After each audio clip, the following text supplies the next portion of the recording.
We went from 2.5 to $250 million in 1 year. Did you say 2.5 to what? To 250. In 1 year. Did you get audited? The first time you came on this podcast, Replit's revenue was like $3 million. I feel like I've heard that you guys are close to $500 million in annual revenue now. We're on our way to $1 billion this year. I'll just say that. He was deadlifting before it's cool. He likes sales before it's cool. He's got range. My guy's got range. The idea of like losing to some kind of competitor is like the worst feeling in the world. I'll call, I'll show up to their office, we'll do whatever we need, and we rarely lose deals. Are there any interesting trends that you're seeing in AI and on the Replit platform? I think for the first time, because the making software is cheaper, you can actually create a multi-million-dollar business and not have to raise venture, not have to grow the team a whole lot. Do you think that we are like 12 months or something like that away from like the world changing dramatically? I think we are in the singularity. I just Googled it. How many billionaires are under the age of 40? There's only 71. Really? Of all the people under 40, you are probably in the top 1,000 richest ever. He just made his day. Look at that smile. I'm having mixed feelings, Shaan. I feel like I can rule the world. I know I could be what I want to. I put my all in it like no days off. On the road, let's travel. Dude, so the first time you came on this podcast, I'm pretty sure Replit's revenue was like $3 million or $5 million. It was like something like that. Because by the way, this was not 10 years ago. This was like 2 years ago. Yep. You guys are close to 500 million in annual revenue now. Is that, I mean, blink twice if I'm in the right ballpark. We're on our way to $1 billion this year. I'll just say that. Oh, on your way to $1 billion. How could I have missed it? Off by 500 million. So I'm unprofessional. I don't know the exact numbers. Say the exact jump of like, I remember when I invested, it was something like $2 or $3 million.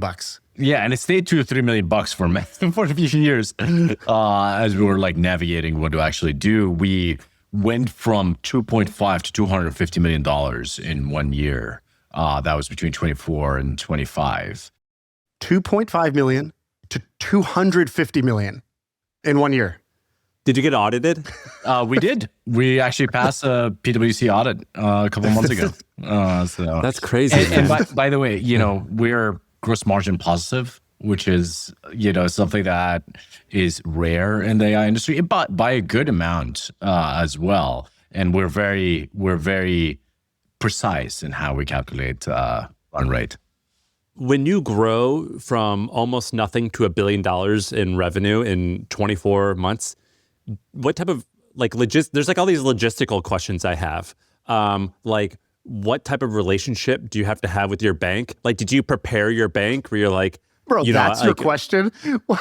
How's your banking relationship?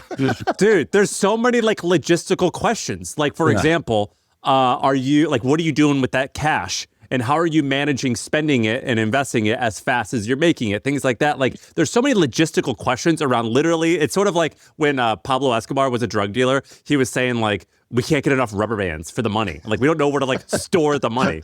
Like, there's these like logistical questions that I'm curious about. You know, the theory for one of the potential creators of Bitcoin is that he invented Bitcoin because he was making so much money, he didn't know where to keep it. There's this story called The Mastermind about this guy who I think grew up in Rhodesia, now Zimbabwe. And he was a hacker. He was a computer hacker. And he invented a lot of encrypted technology, very well-known guy. He ended up getting into criminal online activities, selling drugs online, one of the first to do that. And he generated so much cash, he actually had ships with bullions of gold just in the international waters, just doing circles. Oh, wow. And so there's this is a lot like of Paul LaRue, right? Paul LaRue, yeah. Paul LaRue. And there's a lot of circumstantial evidence that he potentially writing Bitcoin because it was like, I don't know what to do with this money. So we're not there yet. But how did Paul LaRue make the money? He created the first like delivery online drug store.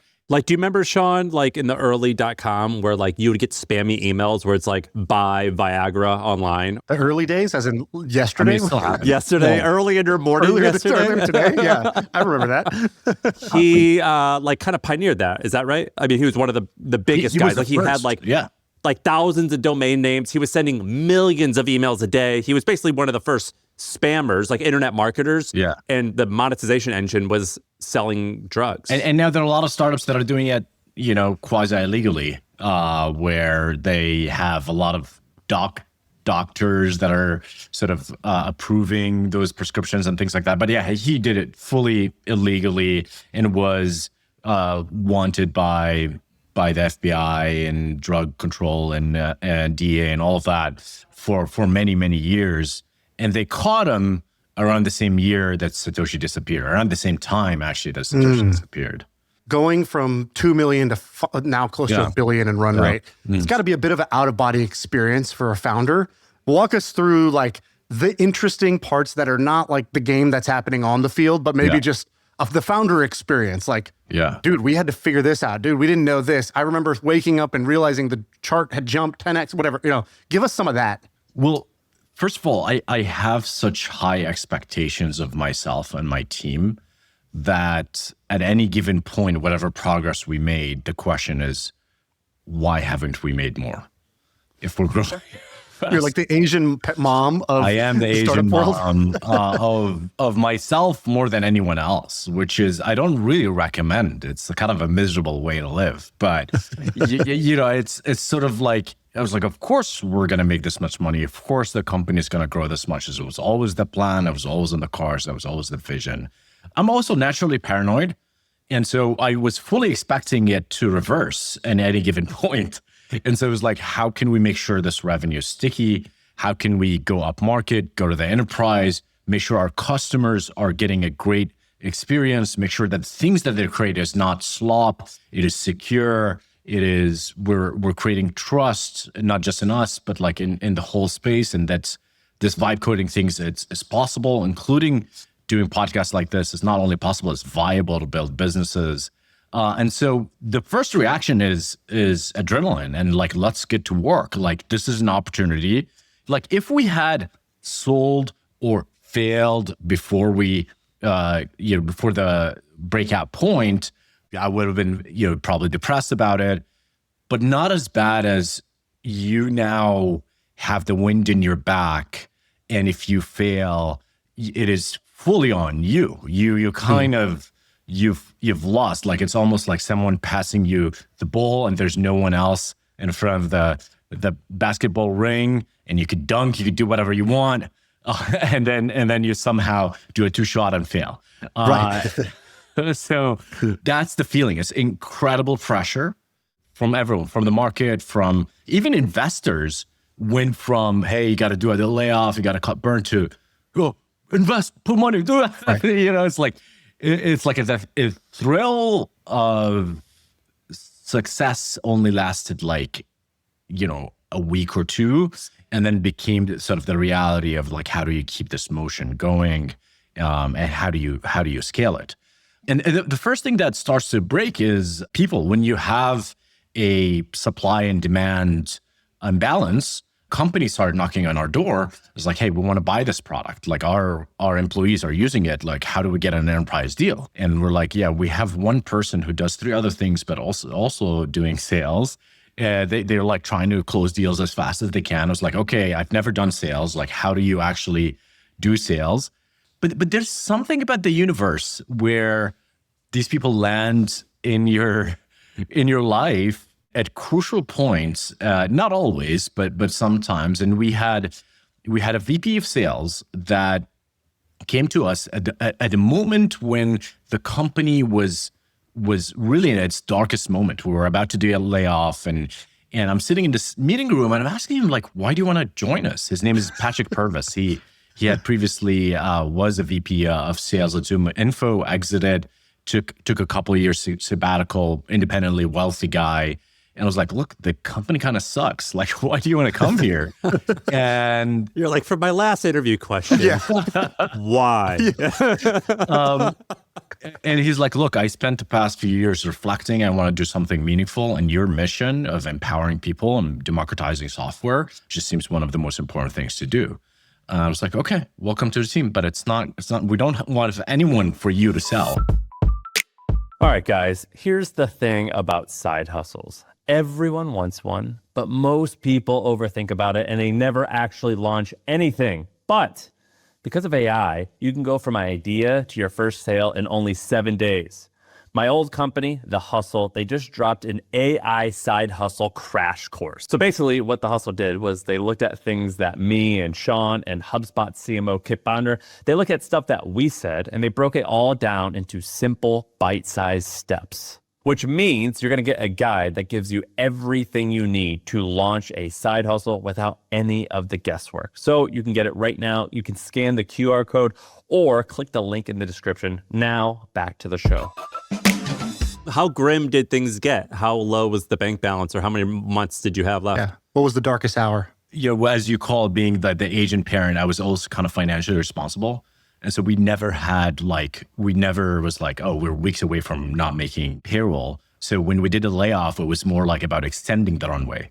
But maybe not runway, but founder delusion takes people far. And I think you have it more than anyone, right? Because you were like, 10 years you've been working on this thing, right? It wasn't like 10 months. Yes. You just kept going, soldiering forward. On our last podcast, I remember you said I think if there's one thing I might be good at, you were just pretty humble about it. Be like, I think, I guess reflecting, I can keep pushing the boulder up the hill for a long time. I just have high pain tolerance, I think. Right.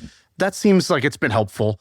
So maybe it's not the bank balance, but did the doubts or the delusion or is this ever going to happen? Yeah, I think the worst part about it is the belief that your team have in you, your vision, your leadership. And when that goes away, you can see it in their eyes. And that is the most hurtful and depressing feeling. And so after we did the layoff is a bubble bursting event. What did you scale down to? From where to where? So we actually wasn't that big. It was like a third. So we were 120, went to now to 90 or something like that. But by the end, we were 60. In 3 months, we were 60.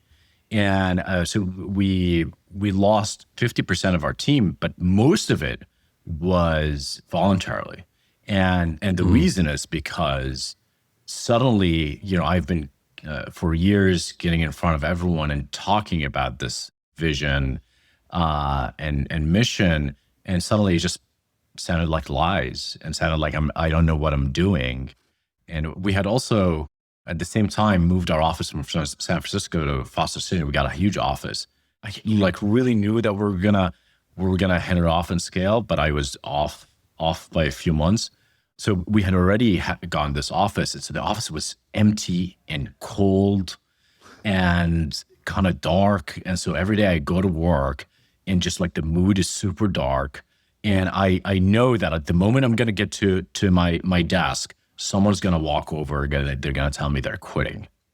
And so every night I've whatever sleep I got was okay, who's going to quit the next day?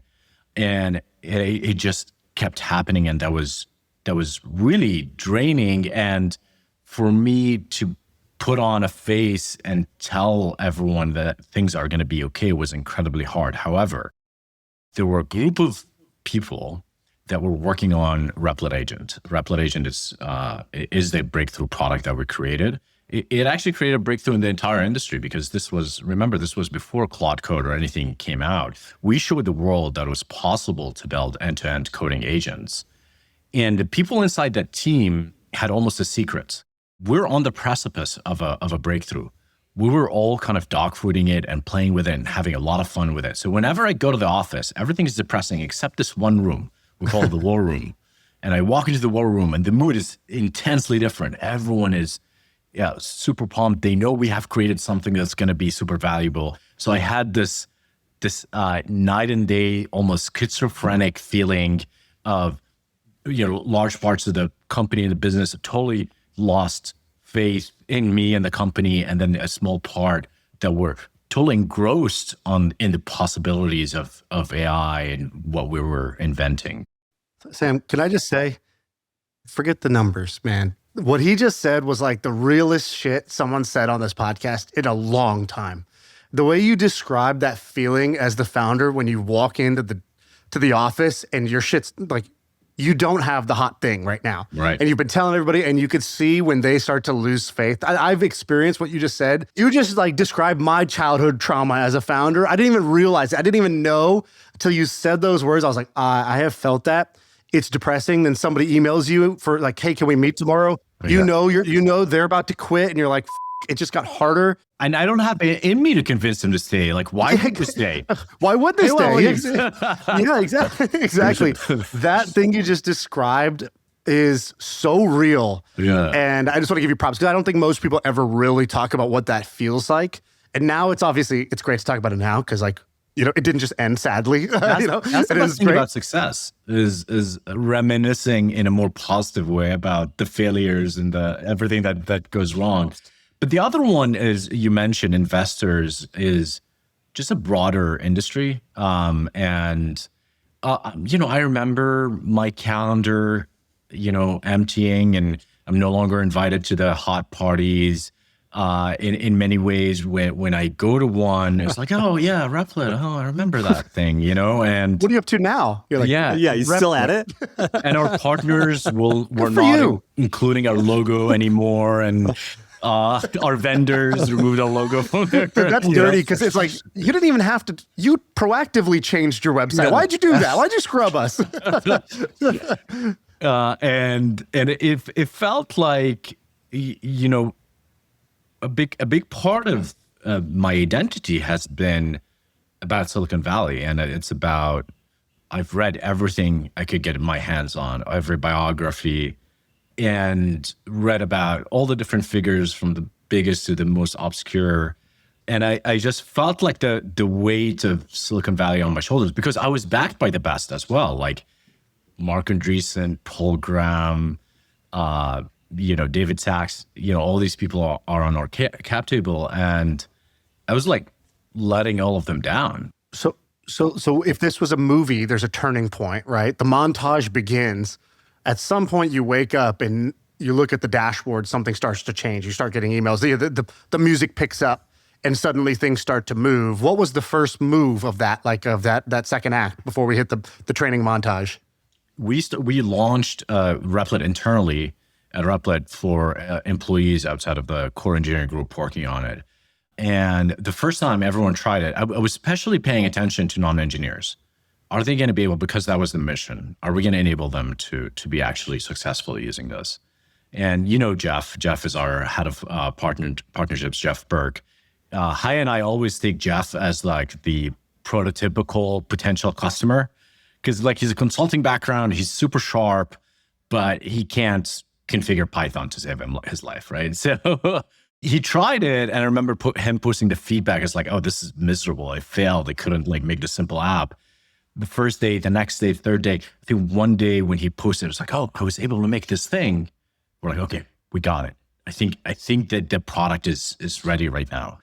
And it was around August in 2024, and the team felt they weren't ready. I was like, we got to launch this. I don't care if it is semi-broken. If you get 50% of the time, get amazing results, it's going to wow the world because it's for the first time, an agent can not only can write the code, debug it, create a database for you, and deploy it to the cloud. It's never been done, even if it is in just like demo shape.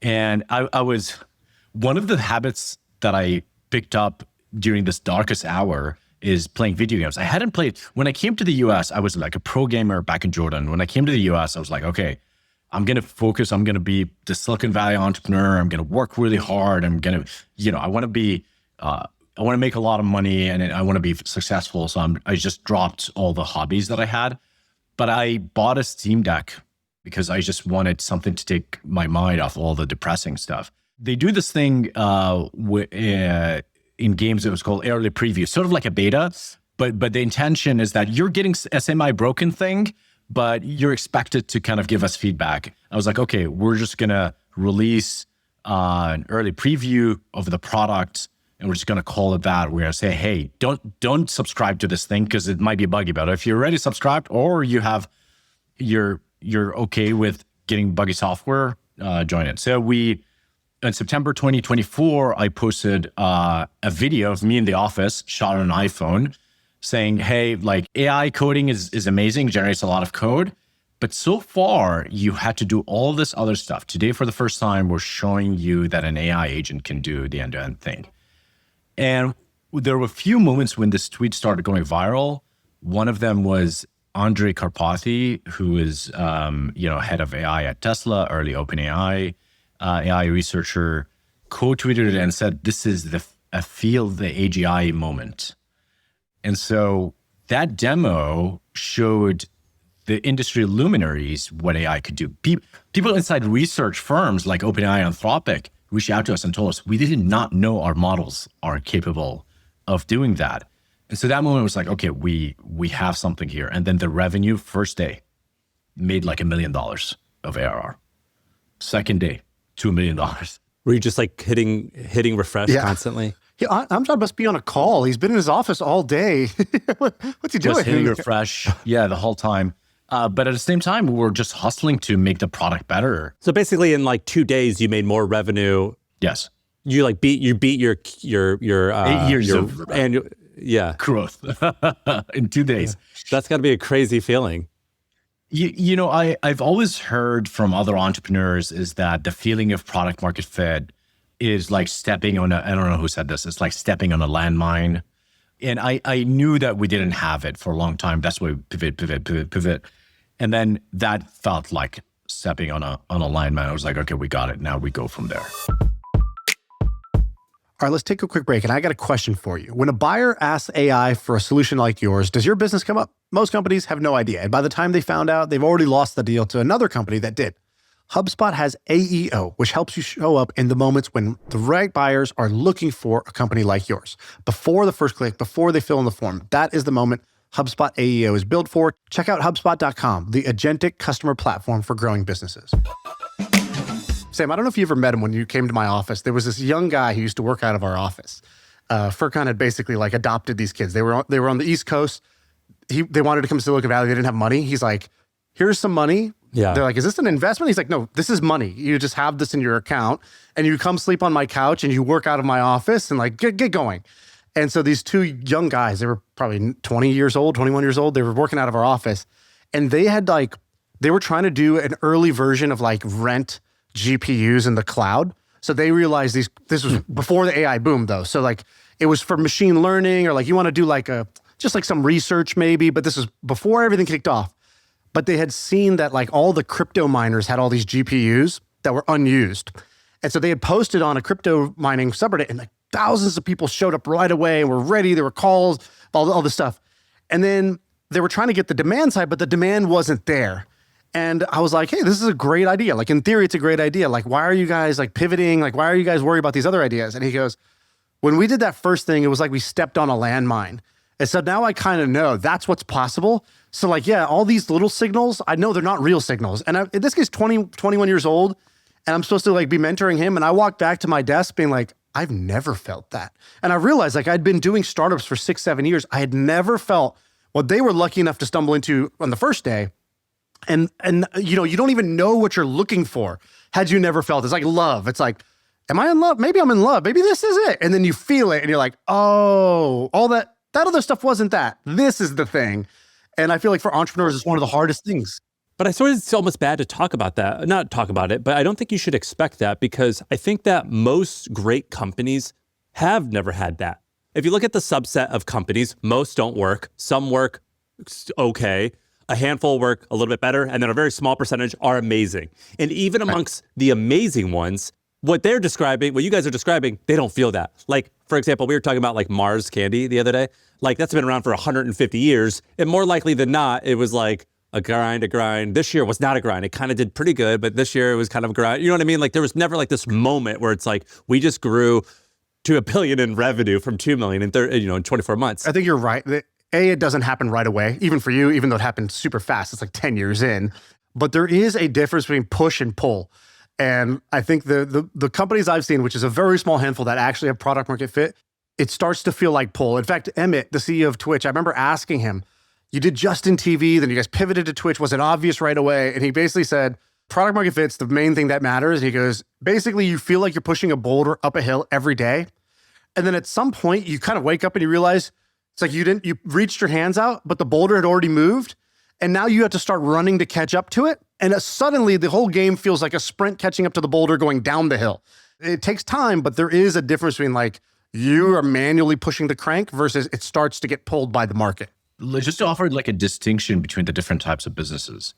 There are, Clay Christensen's RIP passed away recently, Harvard Business School professor, came up with this concept of disruption, right? Disruption became sort of a meme, but it's actually an economics theory almost about technology. And he talks about sustaining technology versus disruptive technology. You can be innovative on a sustained curve. You can make things incrementally better. But there are things that are disruptive, and those are like moment of time businesses or technologies that create this explosion of demand because for the first time it became possible, right? So if you're Mars Candy, there was a lot of other candy. Maybe you're really good in your recipe, you're really good in your execution. Most businesses are trying to compete in a more or less zero-sum market. So they trying to capture market from existing demand on existing competitors, right? Now there are market creation moments. And I think for Replit, this was a market creation moment. And most internet That's a great point. Right? Whether it's PayPal, Facebook, Google, the reason you have this explosive growth is like you just invented something new and then everyone's rushing because this capability didn't exist before. And there's no other alternative, by the way. That's a really good point. Then do you think that the right move for someone building a company is, okay, so on one hand, you could say, well, just have patience and like just keep going. And with this, maybe the same thing. Whereas the other hand, would it be like pivot, just like the 20-year-old kids until you find that rock rolling down the mountain? I mean, it depends what you're trying to build. Are you innovating something new? Are you creating something that wasn't really possible? Or are you entering a business where you're like, okay, I know you've done the business plan, right? Here's what the market size is. Here's how much we're going to capture from it. Here's how we're going to be better than competition. If that's the case, you're going to slog.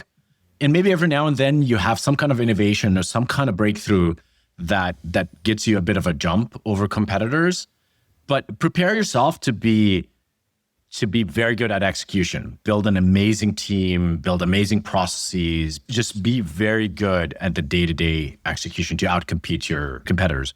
If you're a young guy trying to make something that didn't exist before, or, like Shaan and some of the guys in social media, they're trying to create a new, clubhouse or, some kind of thing that I didn't know I would enjoy talking to people, taking a walk on my earbuds. This is just like, didn't occur to me.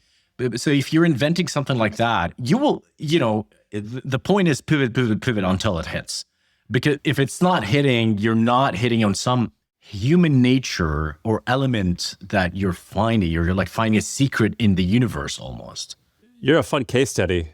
Yeah.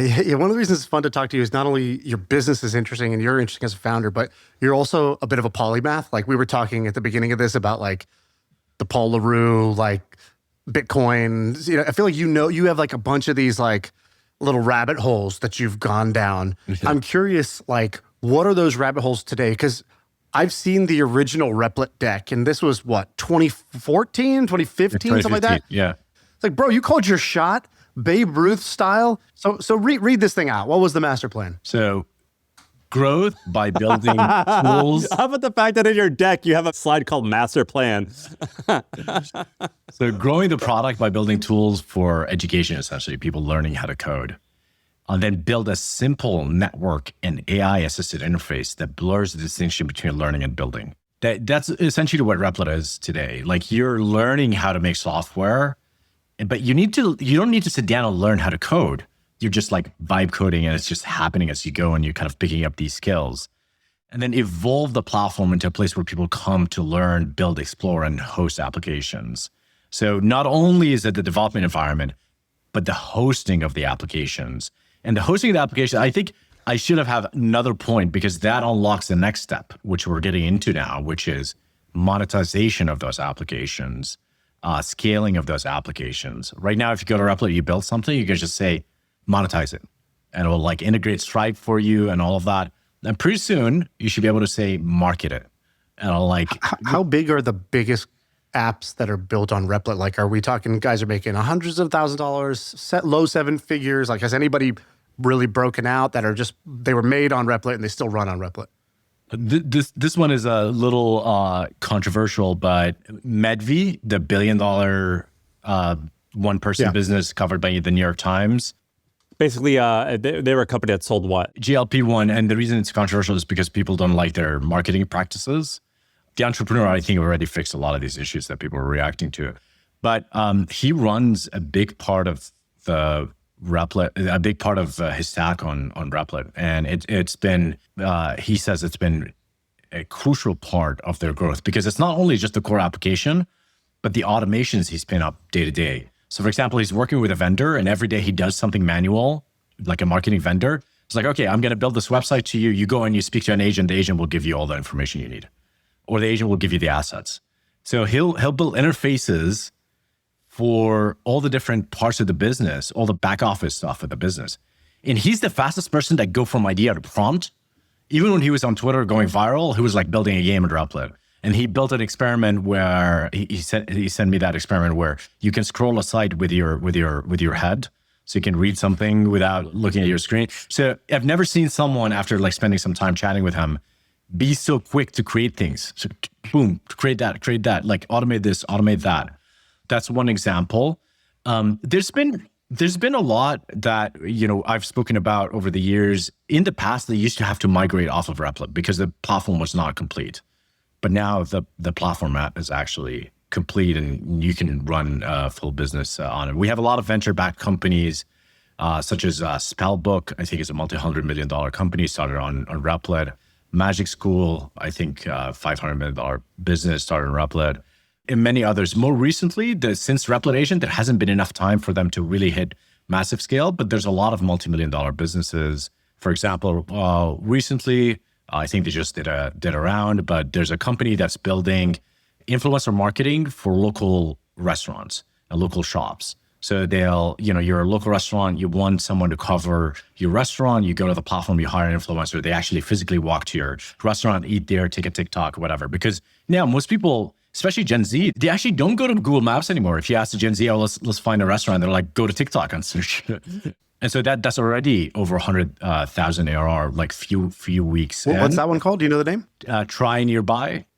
Dude, I still go to Yelp and my young employees were like calling me Gray Bush. They're like, you're so old, man. Like, what are you doing? Do you open the yellow pages and call them when you want to order food? I was like, why not Yelp? Could someone move the sundial for me? It's surprising to me that the Google search queries keep going up. They just broke records. The revenue in search keeps going up. But yes, people in my, people around me, they're not using Google as much. Are there like any cool trends that you're seeing? Like, we have like a subset of like young like 18, 19-year-old kids who listen to MFM and they like want to hear business ideas. Yeah. Are there any interesting trends that you're seeing? Yeah. In AI and on the Replit platform where you're like, man, there's all these like cool, like $1 or $5 or $10 million businesses that could be created? Yes. Silicon Valley have always approached problems with like hyperscale in mind. And I think for the first time, because the making software is cheaper, you can actually create a multi-million-dollar business and not have to raise venture, not have to grow the team a whole lot. So local style businesses is very interesting. There's a guy in England that I think he's well on his way. He's 100,000 already in run rate. He's well on his way to 1 million. He is building software for ice rink management. So skating rinks and all of that. I think that you go around in your life and there's a lot of things that are just not computerized yet. There's no software running it. So that would be my first approach. Actually, that's what I did when my first business was building software for internet cafes and LAN gaming. And so that's always been a great place to start. You remind me of in Paul Graham's, one of his essays about how to get startup ideas. He says, the easiest way to get startup ideas is if you want to find the startup idea of the future, simply live in the future and then build what doesn't exist. Yes. It's like, okay, what the hell does that mean? He describes when Zuckerberg built Facebook, it's not because he was a normal guy thinking, what what would the future look like? It's like, no, he was on computers all day. His social life was online. Right. The problem was he only had certain tools available. So for him, the idea of social networking online was not just like possible, it was completely normal. It was his preferred medium to actually exist in. And you could just like lean into that rather than thinking you're the oddball. And I think, that's sort of interesting because, you built Replit partly because you grew up going to these internet cafes in Jordan, and every time you'd come, you'd be on a different computer. So you kind of needed something that lived in the cloud. And so, for you, what was completely normal was odd to other people. So I think that's a trick with startup ideas, right? Is to sort of lean into maybe the things you do that are a little bit more than normal or a little bit odd. And then just say like, what would make my experience doing this odd thing a little bit better? Another one I would say is being lazy. In programming, there's this old saying that laziness is a virtue, and the idea is to automate a lot of things. But now everyone is a programmer essentially. So part of the reason why I made Replit is because I don't want to keep setting up the freaking IDE every time. And so, go about your life with this laziness attitude. What are the kind of things that are so annoying that you have to keep doing over and over again? There's probably 1 million, maybe 1 billion people that feel the same way. And perhaps you can make a piece of software to automate that. And more important than ever, this like lazy mindset of viewing things through the lens of automation is very important with AI, because AI is truly like, we have a magic automation machine. So not only you'll optimize your life, you'll become, you'll become a lot more productive, but you might stumble on something that a lot of other people would want. This is for the folks out there who have a business that does at least $3 million a year in revenue. Because around this point, that's when you're able to look up after being heads down for years building your company, and you realize two things. One, you've done something great, but you're still a long way from your final destination. And two, you look around and you realize, I am all alone. I've outrun my peers, which means you're now making $10 million decisions alone, by yourself. And that is when mediocrity can creep in. My company, Hampton, we solved this problem by giving a room of vetted peers, of other entrepreneurs who are going to hold you accountable, call you out on your nonsense, and help show you the way. Because the fact is that there's only a tiny number of people in your town who know what you're going through and who have been there. And they're hard to find. And if you can find them, it's hard to have this explicit time, this explicit place where you sit down, where the rules are clear that we are here to help each other and to be one another's board of directors.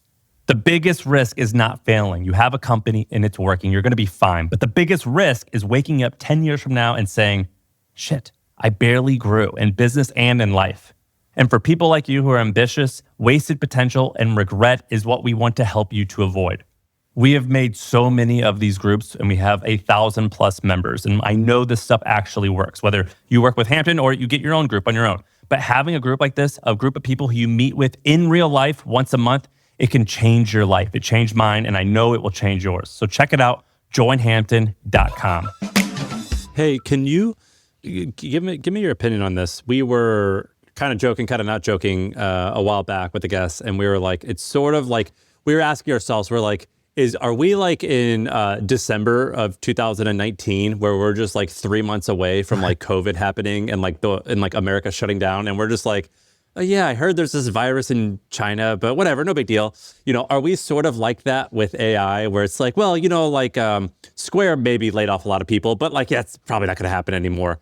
Do you think that we are like months or 12 months or something like that away from like the world changing dramatically?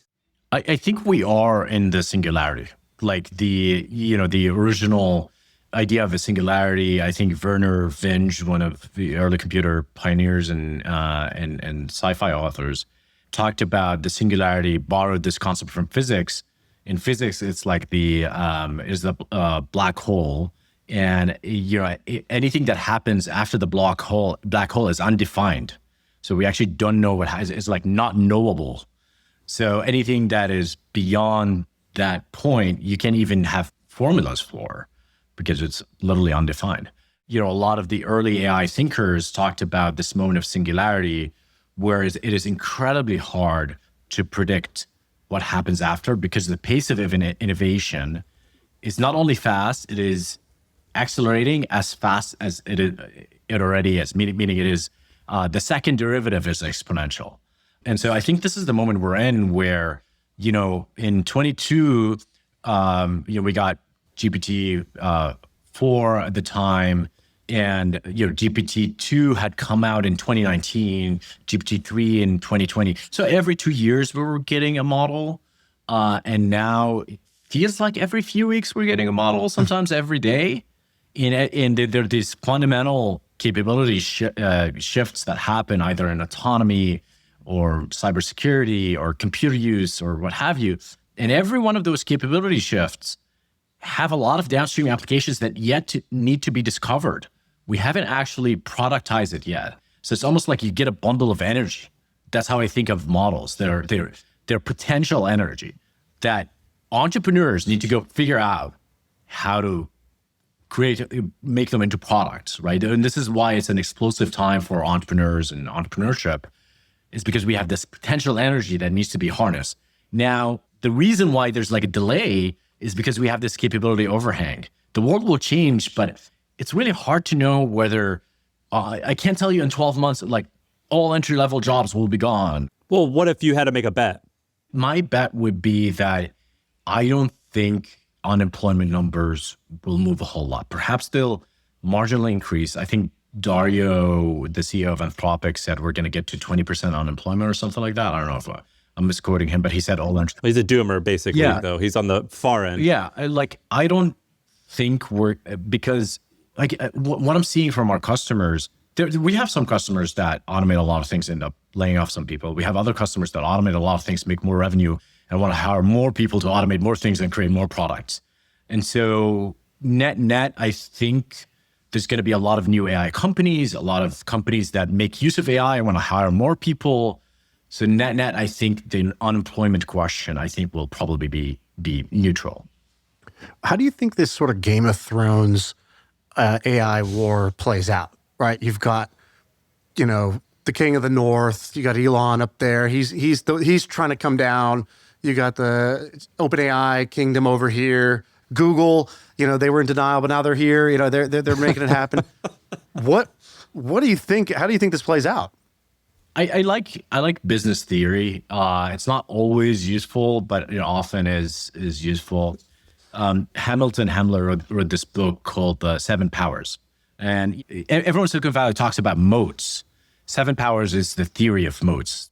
The moat of these LLMs is the technology fundamentally commoditizable, right? Like, it seems to be very easy to replace these models. Like, a lot of developers every day, professional developers are switching between these models.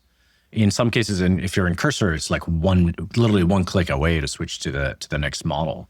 And I think a lot of the fighting has to do with this fact that it is hard to find a way to zoom ahead too far ahead of the competition. You're always sort of neck and neck competing with others. So you might want to try to block them in different ways, whether it's in the court or with the government or regulations or things like that. Whereas I think in the past, you could, if you're Microsoft and you achieve this dominance on the PC, it's really hard to unseat you, right? And so there's this natural monopolies that used to emerge, and they're protected by certain moats, such as network effects, economies of scale. We haven't seen any of those moats sort of emerge from these foundation model companies.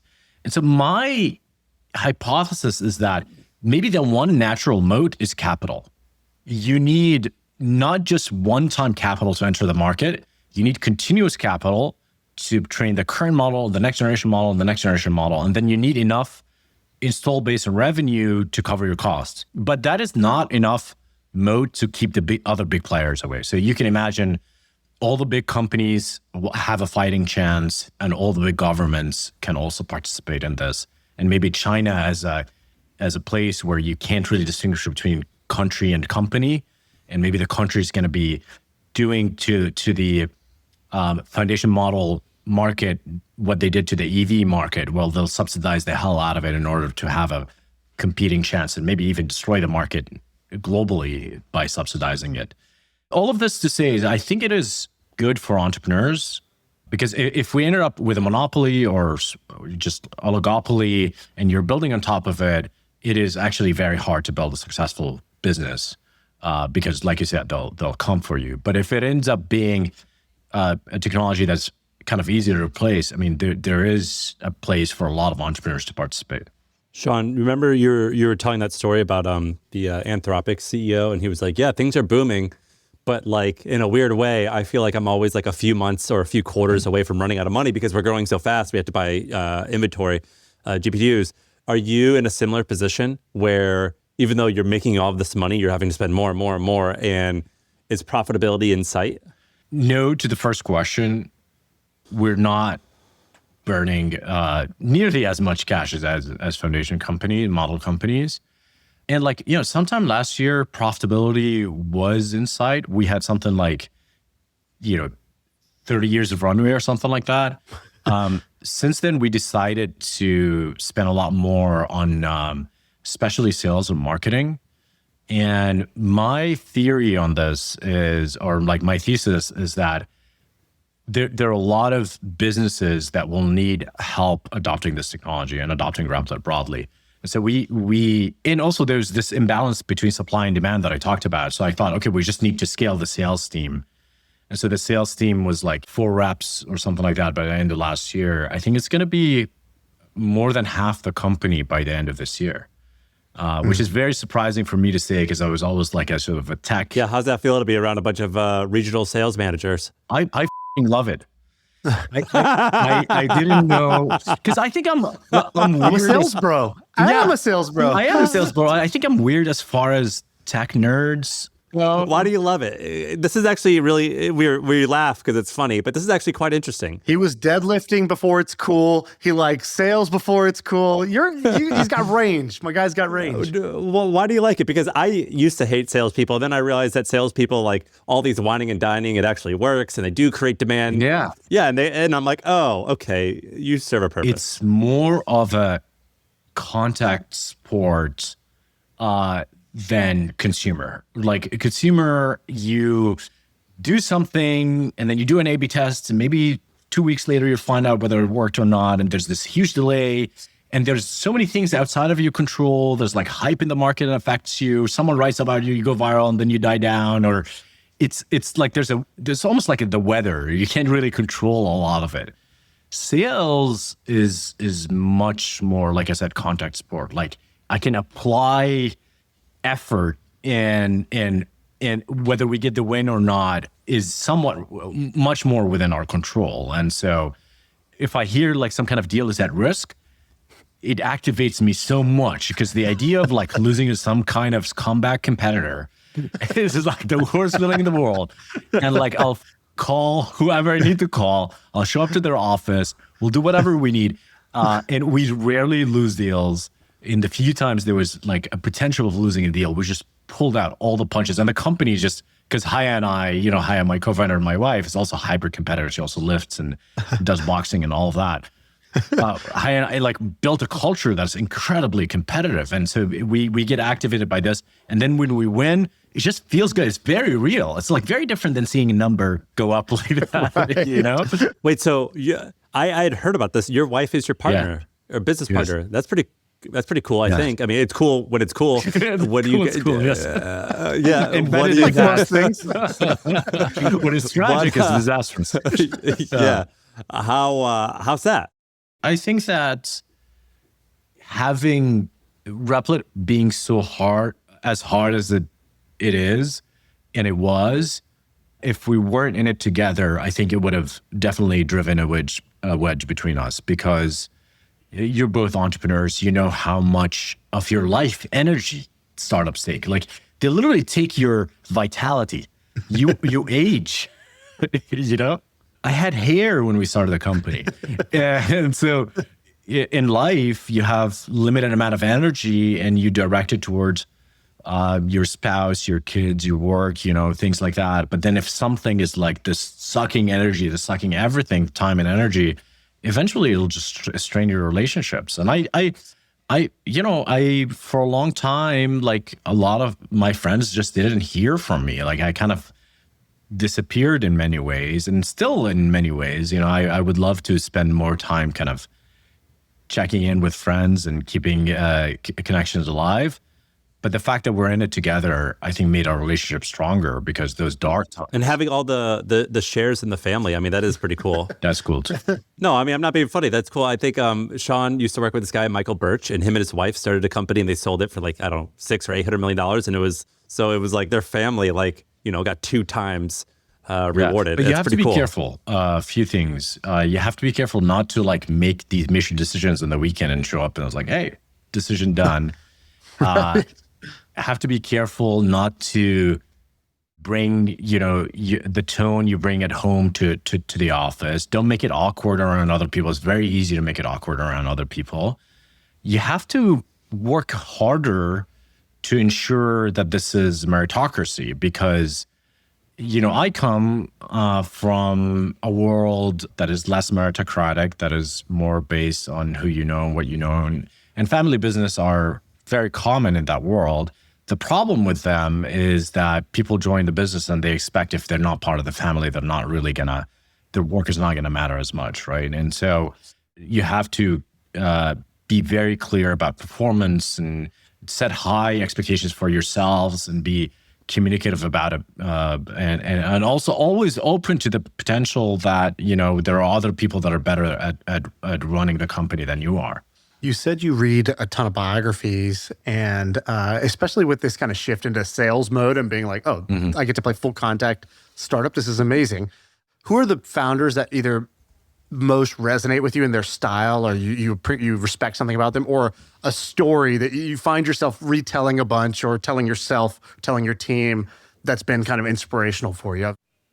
I think Ben Horowitz and like The Hard Things About Hard Things is a very good book and inspiration for especially like a more sales-driven business.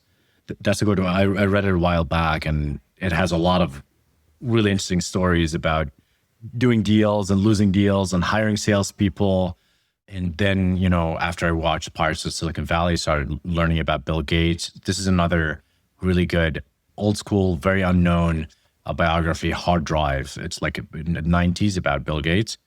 After reading about Bill Gates and Steve Jobs and these guys, I just knew that I wanted to be part of that, part of Silicon Valley. It just seems the most exciting thing possible. You can have the most impact. And that is a blessing, because I look at a lot of my friends and they're now almost 40 and they really haven't found the thing that they want to get after. And I think that it creates this crisis of meaning in a lot of people. I'm also a big fan of visualization. There was a period of time where there was a lot of like pseudoscientific documentaries coming out. There was one called What the Bleep Do We Know?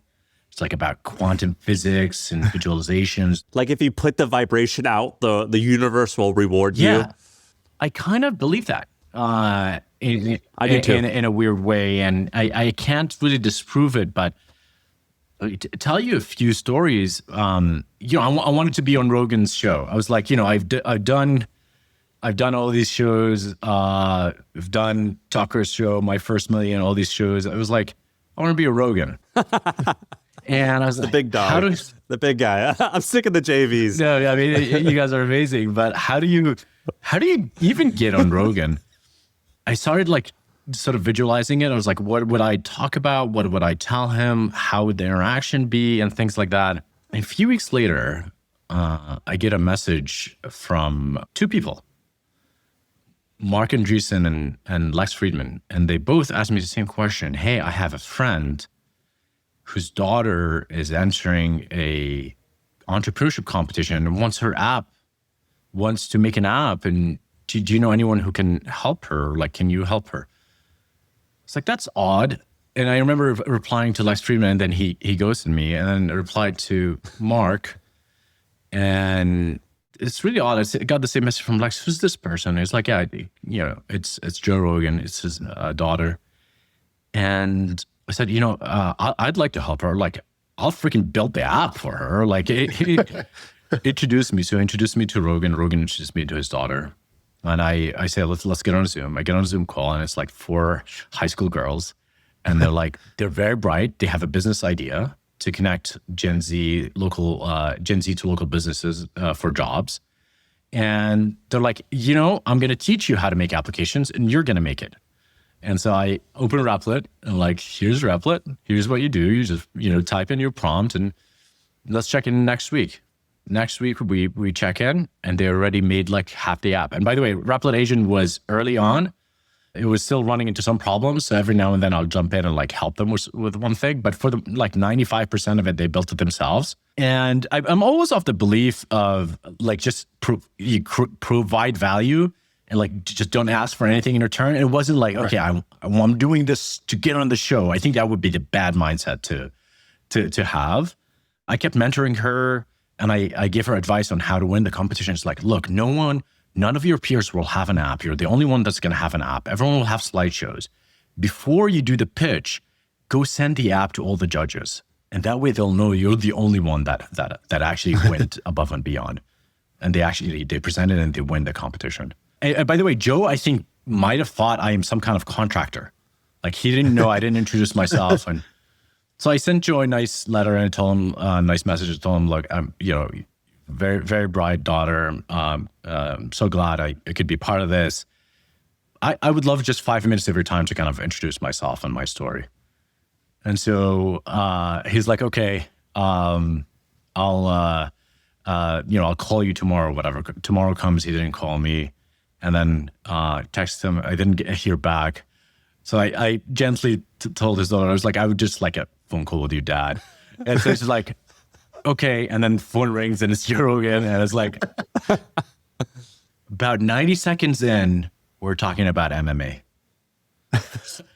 I'm like, you're kind of you're you. You're not, it's like the same guy. And I'm not a big MMA guy. But on the call, I just told him about myself. It's a lot of pressure to do that quick, right? Yes. You have to be calm. I'm actually the calmest moments, and I think I could learn this from gaming. I slow down a lot under pressure. Like when pressure comes, you have to gaming, racing. Anytime there's like incredible pressure and any mistake might kill you. In this case, not literally kill you, but like kill your chances. Actually, I experience time slow down. And I think you can train this in yourself. And I think a lot of race drivers talk about this as well. By the way, weightlifting is a great place to practice this. Yeah. Because it's low stakes, but like at the end of the set is when you're shaking. You're at the most fatigue. Maybe you're shaking. Maybe you don't know if you could do it. What most people do is they rush to finish and they've sacrificed form. And basically, if you could practice poise in the last few reps, you're doing that now every day in the gym. It's like you can get a lot of reps and practice in the gym as a metaphor for life that you can't get that. You can't simulate that pressure in other ways. But your body kind of thinks you're dying. Yes. When you're under the weights and you're shaking and you don't know what to do. So your body can simulate pressure that way. There's so many lessons from powerlifting you can apply. Actually, one day I was at the gym in San Francisco and I saw Brian Chesky lifting weights. It's hugely jacked. And I remember he's a former bodybuilder. Yeah, I struck up a conversation with him about powerlifting and startups. That was a lot of fun. Actually, I've had visualization and that feeling of, oh, I want this thing to happen. And then that happened like way too many times. And it doesn't always happen in podcasts, but I think this is what's on my mind right now. Even the interview I did with Tucker, like I remember being a big fan of Tucker during the lockdowns when like nothing made sense in the world. And like I had this anger in me because like, I came to the United States for freedom. And like, I feel like I can't say what's on my mind. I can't leave my house. I have to like put a muzzle in my mouth and I have to take a shot. Like, this is a scam. And I remember him like, I started watching Fox News. And you got radicalized. But one day I see Martin Shkreli on his podcast. And I had helped Martin raise a round. I learned finance from Martin. Dude, he used to stream on Shaan's platform. Yeah. I used to watch him on Shaan's thing all the time. Yeah. He's like one of the best teachers, and he's super entertaining for finance stuff, right? Like he just like he still does it on YouTube, and they're really good. Shout out to the Shkreli Pill channel. It's on YouTube. It takes his long live streams and it cuts it the most interesting kind of 20, 30 minutes. Shkreli Pill is just doing God's work out there. Yeah, and I knew nothing about personal finance. I knew nothing about the financial markets. I didn't know how money worked even. And so I remember just watching his channel and just getting educated. And when he got out of jail, I was like, oh, that's cool. Oh, Shkreli's out of jail. And I went and watched his stream, and I see him coding, and I see him opening Replit. And I sent him a tweet, and I'm like, hey, I saw you opening Replit. I'm like a big fan. It'd be great to connect. So I connected with him. He tells me he's starting a startup. The doctor one? So he started a company as like a holding company, and he started the doctor one. At the same time, he started the Bloomberg terminal one. He started 3 other things. Yeah. He started audio AI one, but the one that took off is the Bloomberg terminal, I think.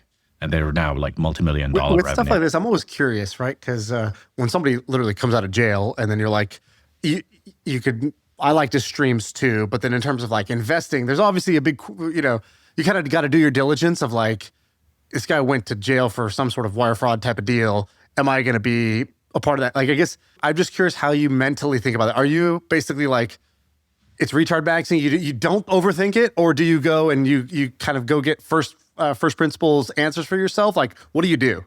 First of all, I'm personally like very principled and very careful. The only problems with the law I had was racing cars. I'm like a big fan of second chances, and the thing I love about America is there's some forgiveness here. You can have a second and a third act, and like I saw his side of the story. And it just seemed like he did his time. And this is the system we live in, is that you do something, you get punished, you do your time, and then you leave. And I think society should treat you with a blank slate. Early on in Replit, our first investor, Roy Bahat from Bloomberg Beta. Roy is another very interesting character. He's like, Bloomberg Beta is an amazing investment firm. They have great returns. I pitched those guys years ago. They said no, but great I pitched investors. And we're all through my bullshit. When Roy says no, he will just tell you exactly. He might even tell you this idea sucks. And like he's the straightest shooter in Silicon Valley, I think. He'll tell it like it is. What's interesting about Roy is Bloomberg Beta is both the investment vehicle, but also just things he's fascinated in. He'll just go do. He has this conference about the future of work. But one thing they did at the time is they did a trip to a prison facility, and we went there, and it was us mentoring inmates about entrepreneurship. And they wanted to start businesses internally. Some people were starting businesses inside, and we were supposed to mentor them. That experience was very touching. And one exercise, and maybe you could say it's a BS woke exercise, but like they lined up everyone on a line, and then the inmates on another line. And someone was saying, if you grew up in a household where there's like crime and drugs, stay forward if you did not step back. And then 95% of the non-inmates step back. And then of the inmates, maybe 5% step back. So like this like inversion. And the exercise was to show you how much of the life of crime is sort of like somehow predetermined by I don't fully believe that. I believe in personal responsibility a lot. But maybe they were like, people are born in just maybe harder situations. Yeah, you can believe in agency and personal responsibility as well as probability. Yes. Right? And influence. Yes. And so, for all these reasons, I'm open to talking and potentially working with people who have done things in the past, but then they paid their dues and moved on.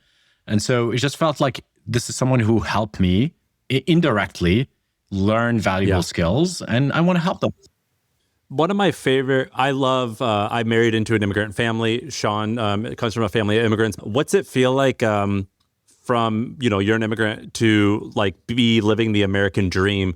Do you think that there's something about the Americans? What about the American experience do you think is different from other countries?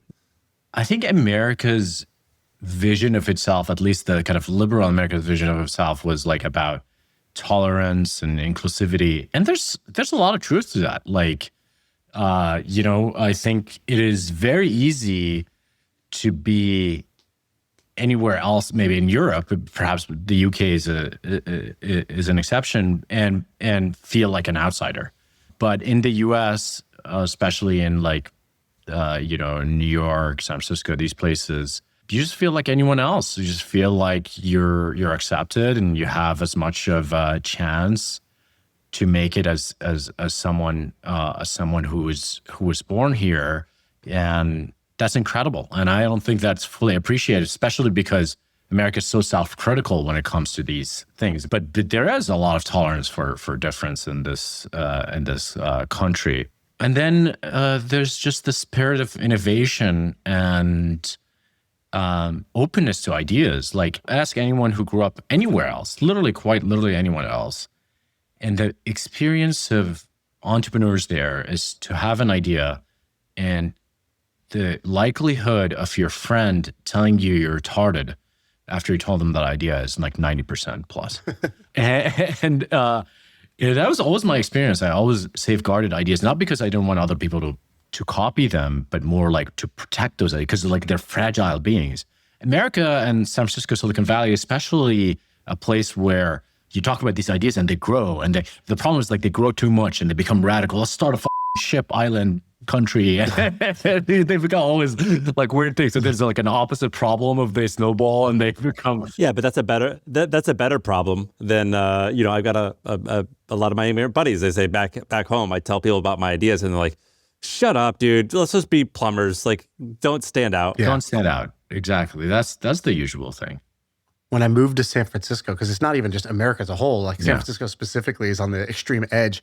I remember I had just moved there, so I didn't have a place to work. So I just sat in a coffee shop. And in San Francisco, the coffee shop is like, speed dating for investments, right? So the table next to me just kept turning over every 30 minutes with another founder pitching another stupid ass idea to another investor who was hearing them out. And I just remember by the 8th hour, I've heard, 15 of these pitches. And I just remember thinking, wow, every one of those ideas sounded terrible. And yet it was totally normal and common and accepted to be a little bit crazy like all those people were just now. Yeah. What's normal here is crazy elsewhere, and vice versa. So I went to a meetup that night to go meet some people, and there was a guy there who was working at JP Morgan. And he introduced himself in shame. He was like, "I work at JP Morgan, but I'm leaving soon. I just need to, that's a small, the normal, in other cities, you have to apologize. You have to add all this context if you're choosing the unconventional path of doing a startup. And in San Francisco, you had to add all this disclaimer, legalese, if you had a normal job. Because it's like, what the hell are you doing, man? Why are you doing that stupid thing? Why aren't you living for real like the rest of us? Yeah, and it's easy to get cynical about it, and it's like, oh man, this place sucks, and then make fun of it and all of that, but there's something truly unique about it. The other part is like rubbing shoulder with billionaires, like when you're literally worth nothing. Mark Andreessen is one who's like makes friends on Twitter, and he goes on podcasts where like there's 2 listeners, and he'll become friends with people that he find intellectually interesting and stimulating. Paul Graham is the same. Like wherever he goes, he's on vacation in Stockholm, and he did like a YC meetup there. Like, and he's just meeting all these kids that want to start companies. And so people get energy here less from showing off their wealth, and more from being intellectually stimulated. You know who's like the unsung hero of San Francisco? Meetup.com. Yes. Oh my God, they're the tugboats of the Silicon Valley scene. Like they don't get enough credit. They're the best. Yeah, I met a lot of amazing people just going to meetups when I first came to Silicon Valley. Is it still going? Well, I'm like too old to use it, so I don't use it. But it is still going. It was sold. I think Kevin Ryan, who started Business Insider and Guild Group at MongoDB, I think he bought it. But the founder of Meetup.com has this like crazy story. He like worked at McDonald's, and now he's working at Amazon, but as like a driver. Yeah, he's an activist. He's like an Amazon. Yeah, I talked to him. He is a worker rights union guy, and the reason he started Meetup was not to like get rich San Francisco kids to meet up, but like to actually organize. And so he's back to his passion now. So he goes and he takes a job at Amazon, and he likes to give people tools to unionize. And the most frustrating why would they hire him? Dude, he'd be like a casino card counter if it was up to me. I'd be like, oh, he's here. Yeah, how does he have get this guy out of here? Does he still have all of his fingers? What are they doing? They should be like, dude, you are way too rich to work here. Dude, isn't it crazy that there is like this corporate espionage shit going on? Like, it sounds like conspiracy, but you also have to logically think it can't be zero. Does that happen to you, Amjad? Is there espionage? He wouldn't know. Yeah. Is it here in the room with you right now? I think you have to be careful about it. I think you have to build the right systems and processes and all of that. And even if it is not an adversarial company, it could be an adversarial state, especially if you have model weights or something that they can steal. And there's been a couple of stories where they kind of caught foreign agents trying to steal LLM models. But why foreign agent? Like I guess if you have a company that grew from 2 to 1 billion and that fast, I would think that there'd be someone to be like, hey, can you go get a job there? Or, hey, you work there. Like, I'll bribe you to tell me X, Y, and Z. Probably, we're a target probably, but we're not an easy target. We had someone from the FBI come give us a talk about these things, some of these stories, how to protect ourselves. And the broader point is more interesting now with AI. Both social engineering and cybersecurity risk has gone up tremendously. Like, you can have bots that are very good at convincing you of certain things. So phishing has gotten a lot scarier, and also you can do hacking and privilege escalation. Like the Vercel hack is kind of crazy. Do you guys know the entire chain of events? I didn't understand what happened. I saw a couple of tweets where they were like kind of doing the thing where you say, hey, this happened, just be aware, you have to come out and say it at some point. But what was it? What happened? There's an employee at this company called Context.ai, and it's one of those provide context to your AI companies, that downloaded a Roblox cheat software, and that Roblox cheat software was infected with some kind of backdoor. And then that company became fully compromised, and someone at Vercel installed Context.ai through Google OAuth on their workspace. And then they had an entry through Context into Vercel. And then inside Vercel, they've done a bunch of hacks to escalate privileges and get access to their databases. And this was all planned by someone? I mean, I don't know if it's planned end to end. I assume they infected Context.ai, and they knew it was an attack vector for a lot of other companies. Got it. And what did the creator, what did they get? They get data they're trying to sell on the internet of like companies. What would you get from Vercel? Like database data? Database passwords, source code. And then you go to that person and you ransom it? I don't think they did ransom. They just posted it's like, hey, I'm selling it for like $1 million. That sucks for Vercel because, what did they do in this situation, right? I think the thing about Vercel, there are a few things. I mean, look, every company has issues, and this is not a knock on them. But there's one thing that was odd, that they were storing the database secrets in clear text. They had a way recently to make them sensitive and encrypt them, but they weren't encrypted at rest. So once you got access to the database, you got access to every other customer database. I see. Has your life changed now that you're a billionaire? Like, are you afraid of your security? Yes, unfortunately. And I have protection. I don't know, man. I don't feel like a billionaire. Like maybe. What do you feel like? I just feel like a guy. I don't wake up in the morning. A millionaire? Yeah. What do you? I definitely feel like a millionaire for sure. Okay, all right. It took me a while to feel that, but after the lifestyle upgrade and all, I guess because I didn't have the lifestyle upgrade of a billionaire. Like, I don't have a house of a billionaire. I'm not a realized billionaire, and I don't like to upgrade my lifestyle too quickly. Was there any upgrade that you did do that was pretty cool, where you're like, oh, money does have some utility. This actually brought me joy, freedom, in some way. I think most people should talk a little bit more about what spending actually moves the needle for you, because most people have very low imagination with their own money. Yeah, that's when I sold some secondary sale like a couple of years ago.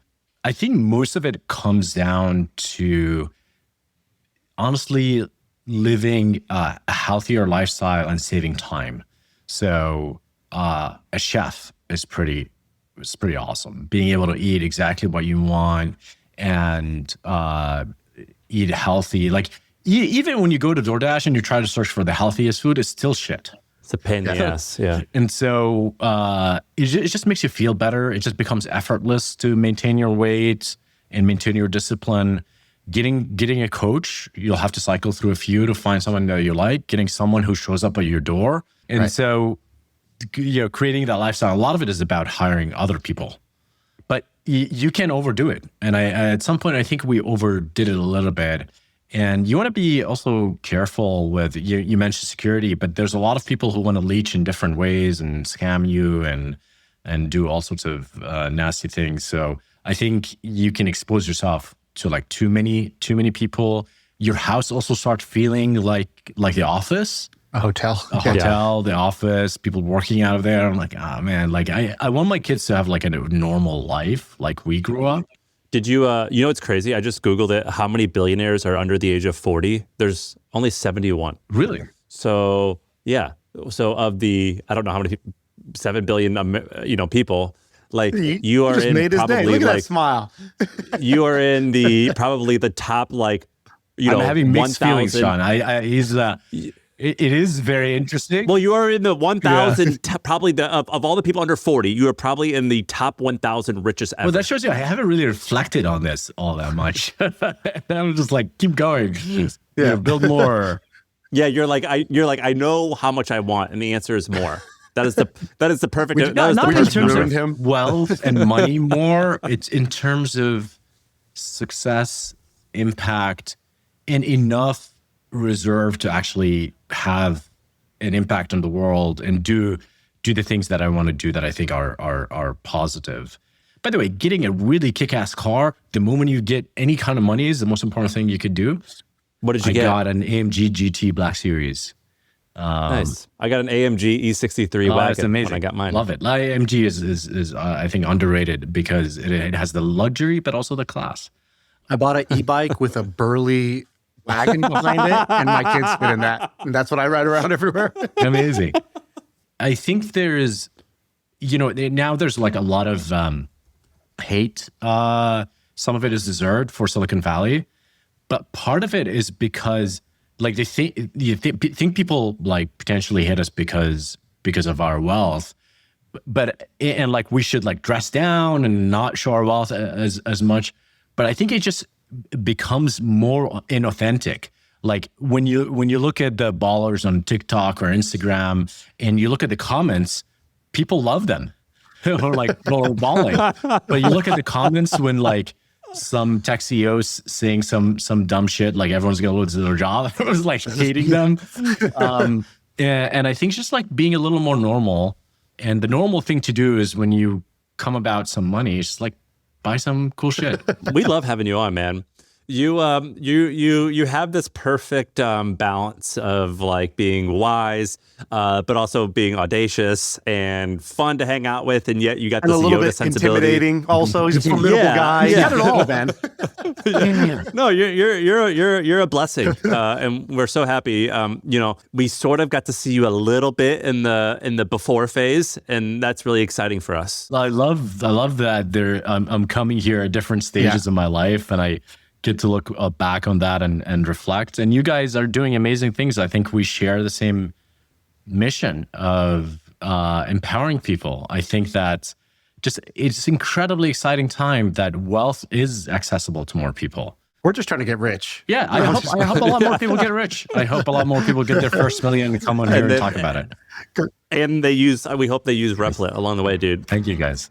You're a blessing. We appreciate you. That's it. That's the pod. I feel like I can rule the world. I know I could be what I want to. I put my all in it like no days off. On the road, let's travel, never looking Hey, back. let's take a quick break. I want to tell you about a podcast that you could check out. It is called The Science of Scaling by Mark Roberge. He was the founding CRO of HubSpot, and he's a guest lecturer at Harvard Business School. The guy's smart. And he sits down every week with different sales leaders from cool companies like Klaviyo and Vanta and OpenAI. And he's asking about their strategies, their tactics, and how they're growing their companies as, head of sales or chief revenue officer. If you're looking to scale a company up, if you're a CRO or a head of sales that's looking to level up in your career, I think a podcast like this could be great for you. Listen to The Science of Scaling wherever you get your podcasts.